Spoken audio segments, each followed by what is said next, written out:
What I'm doing here is called slap wedging. There's a number of different ways to wedge clay, but I started making pottery when I was 14 years old, and this is the way I was taught.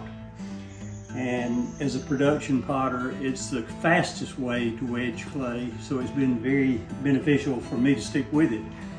I'm doing 20 pounds here, and I usually cut it and slap it together at least 40 to 45 times to get it well blended. And it's very important to have your clay well blended before you put it on the wheel. I can cut it off, weigh it, and I'm going to do half gallon pieces, so that requires 3.5 pounds as a rule for the shapes that I'm doing. Whoops, that one just right. Okay, so I've got 3 pieces here that are going to be half-pound sizes, different shapes. Okay, now it's important to get the wheel head clean and moist, but not wet, and then slap the plate down as close to the middle as you can, and then the centering process starts. And on smaller balls you can open them with your thumb and finger, but on larger ones I like to open those with my palm because it takes a lot less energy to do that. And then of course once you open the ball, you form the bottom. Bottom's the first thing that you form, and it's important to get the bottom the right thickness, because if you don't, sometimes that bottom, if you get it too thin, it will crack. So as a rule, I gauge the first 2 or 3 pieces I make every day to see how close I am. And this is going to be a half a gallon bowl, and as you can see, that's about 3/16 of an inch thick. That's just about perfect. Take a sponge and kind of smooth that out a little bit. And now I can start pulling. Now, as a rule, you pull everything into a cylinder. And I guess the bowl's no different. You just pull it into a short cylinder before you start forming. What I'm doing here is called a knuckle drag. And if you'll notice, I always use both of my hands as one tool when it's possible. And that, I've got my arms and hands steadied, and then when I put them together, it's like using a pistol. You know, if you support it with the second hand, you're a lot steadier than you are if you just do it with one hand. So I try to use both hands together. You'll even notice as I start to use this rib that I'll use both hands here too. See, I've got my thumb down on my inside thumb is on my outside thumb, giving me support as I come up to keep that thing from getting all wobbly.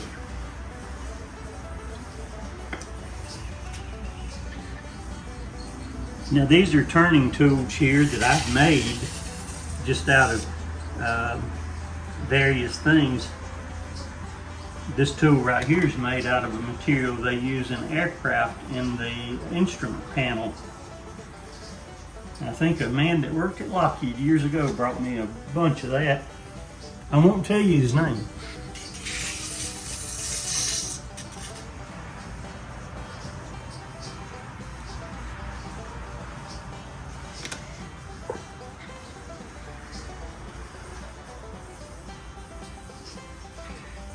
Now I'm not measuring this bowl with a ruler because it's not important that it be a particular size. If I was making a set for someone, I would measure each one, but I did measure the clay, and I did pull it to the proper thickness that I know it to be by feel. I go back and give one more smoothing run on that. Then I'll stop the wheel, and I'm going to make this one scalloped.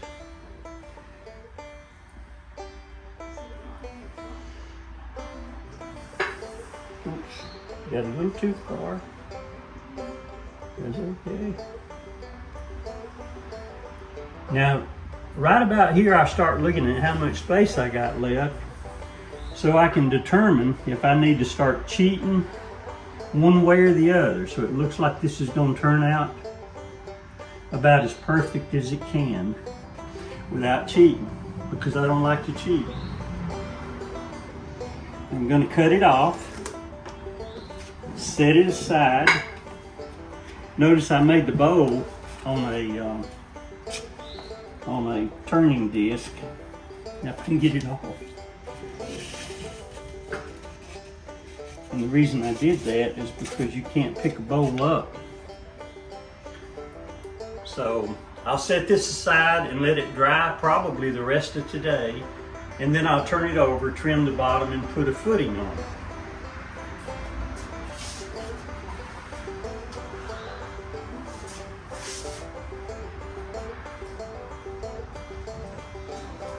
Okay, so remember that I told you I'm making half-gallon pieces. I made the bowl, and now I'm going to make a piece that's a little more complicated than that. I'm going to make a half-gallon pitcher.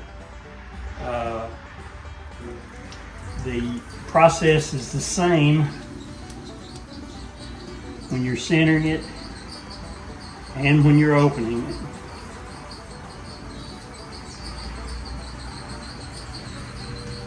And here again, you got to make sure you don't get that bottom too thin. If it's a little too thin, it will cup. If it's very much too thin, it will crack. So, just to be certain, I use this tool to make sure that I'm about right.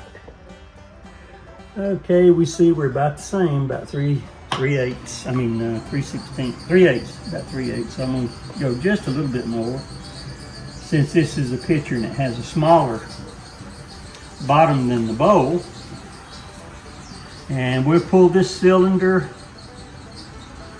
higher than we did the last one, because it's going to be a pitcher.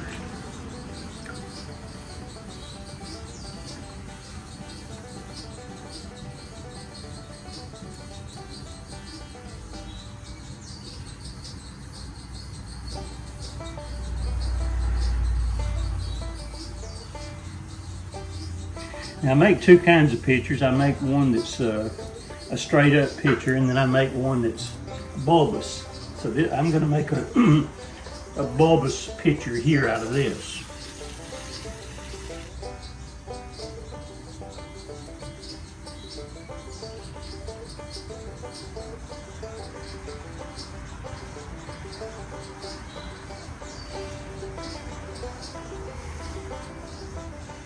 Yeah, I've got it pulled and evenly thinned.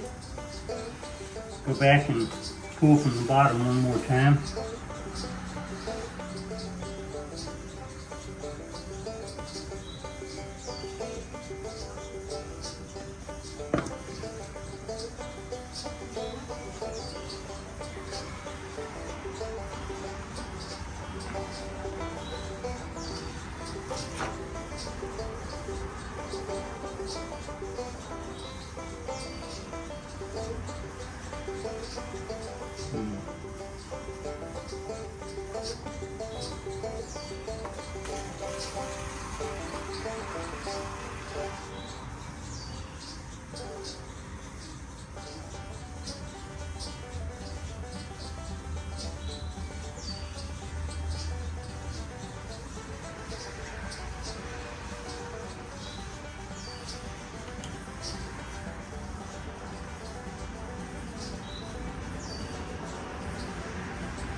I'm going to go back to the bottom one more time and increase the swell, and the height will drop just a little bit this time when I pull that bulbous bottom out farther.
I'm gonna practically finish the bottom of this pitcher while it's on the wheel so that I have to do very little finishing work when I take it off.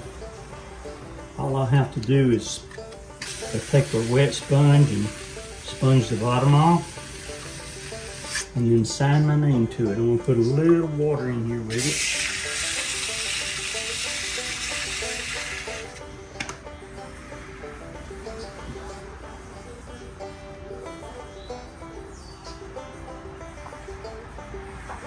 Go back inside now and take all that excess water out, which it's not a lot of excess water because I use, if you look, that's about how much water was in it, probably an ounce of water. And now, okay, I'll form the pouring spout on this piece. And this is very important when you form a pouring spout on a pitcher. You want it to pour properly. You don't want it to run down the side. So you have to do a little stretching and form that spout in a manner that has this part of it parallel with your wheel, and then when you pour from it, it just cuts the drop off and no run back. I'm going to set this one aside. And the only thing that I lack on this one will be putting a handle on it when it dries. So the handle will go on this piece. Probably, if it gets too dry, I'll have to cover it up for tonight and put it on in the morning. That's a ½ gallon pitcher. Okay, this is a ½ gallon pitcher that I made. I actually made this piece, I demonstrated this piece last Saturday, and the people that I made it for wanted me to save it for them and do it in a particular glaze. So I put it under plastic and held it, and now it's just about right. See, you can bend it, but that's what's called leather hard. And when you get it much past that, it's dangerous to put the handle on it without wetting it, because of course clay shrinks. This clay shrinks 13%. Well, if this clay shrinks too much before you put this clay on it, then this clay hasn't shrunk any, then you'll get a crack in your handle, and you don't want that. Now I'm gonna strip the handle out. I'm gonna put it on, and then Will's gonna come a little closer here, and I'll show you what I do to keep from having any unsightly cracks or anything showing up where the handle connects. And that takes a little extra effort, but it's not that big a problem. All right, that's going to be the handle for it, and that's what you call a strip handle. Strip it out. Now you notice when I make the handle, I keep turning it from side to side, and the reason for that is because the mold of my finger and thumb right there is not perfect, so I have to keep turning it so that I get that real nice oval handle. I want an oval handle, not a round handle. Oval handle's easier to control. All right, Will's going to pull around over here, and then I'll connect this. Make sure you get your handle straight across in the spout.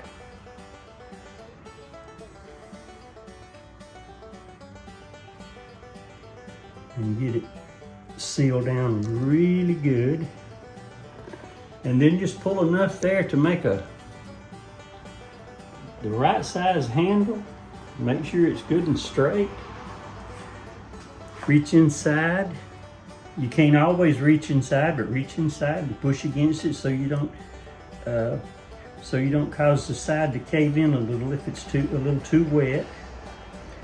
And then I always go back and put a little indentation there. And then this is the part I was talking about where I go back and seal off any of the cracks. I take a little piece of the clay and I make it into a wedge so that it'll fit right in here and cover up that little unsightly crack that is bound to happen when you put a handle on a piece of pottery. And then I'll take one more piece and I'll do the top the same way. Make sure you get that real thin so that it goes down in there and doesn't catch any air. And then I clean the excess off, like so.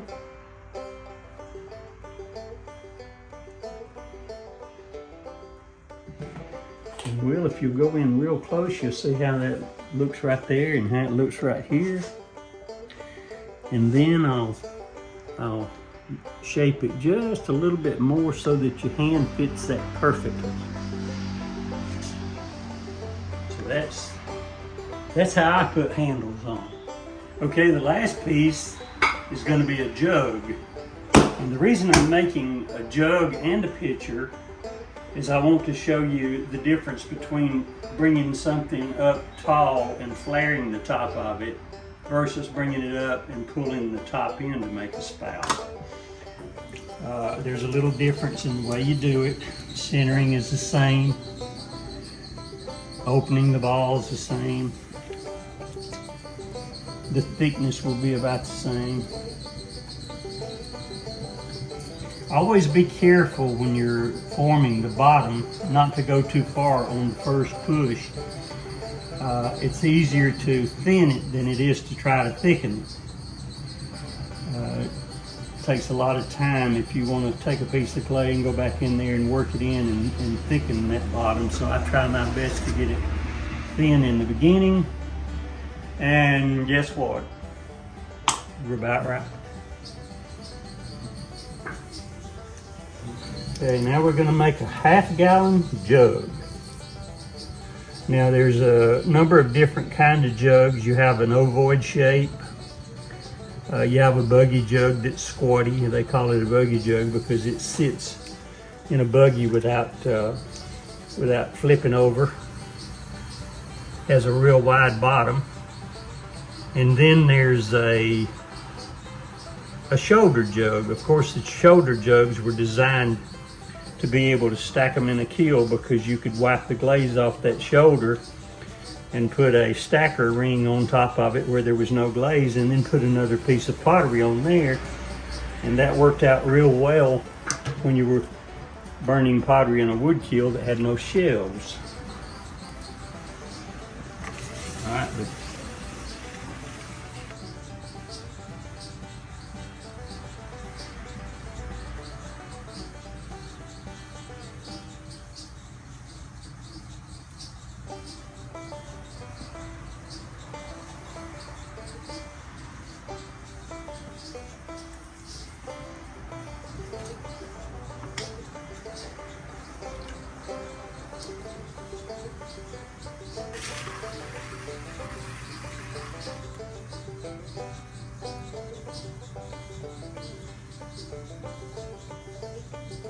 Since the top of this piece is going to be going in, I'll begin to help it along the way here so that it's not so much to try to get it in when I get it thinned on the bottom part.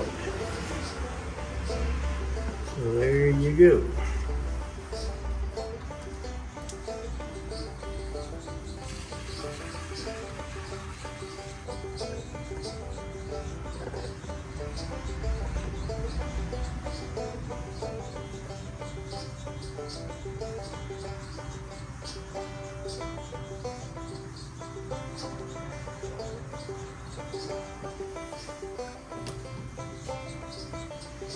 Take it in just a little bit more. Got to leave room to get my hand inside and work. Okay, one more trip to the bottom.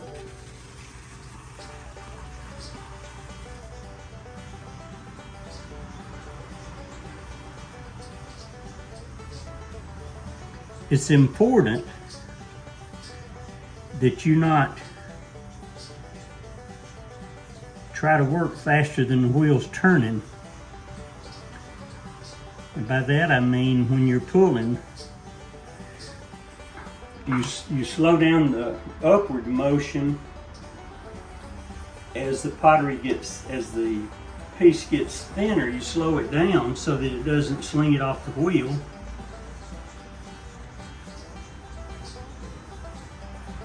So when you slow it down, then you have to slow down that motion that you're coming up here with. You slow that down too, so that you don't get a lot of ridges in your clay.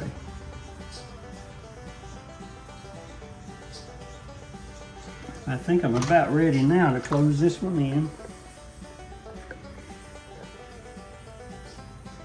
Get that excess water out of this one. I always look in there and make sure I don't leave a little puddle of water, because if you leave water in the bottom of a piece while it's drying, there's a possibility that it will crack. All right, now I've got that spout about where I want it.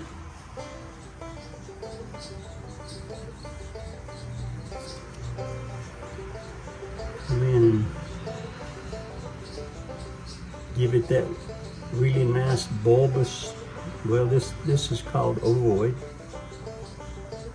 shape.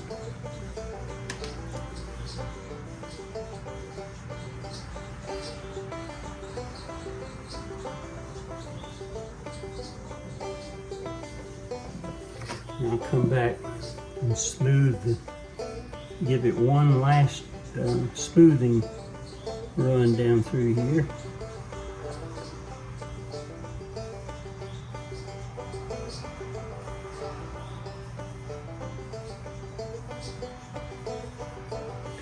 Here again, that bottom will require no finishing. Just sponge it off and the signature. And when you're making pottery to sell, it's very important if you can save time, because time is money, but you never want to save time and give up quality, because you can't take too much time to keep the quality.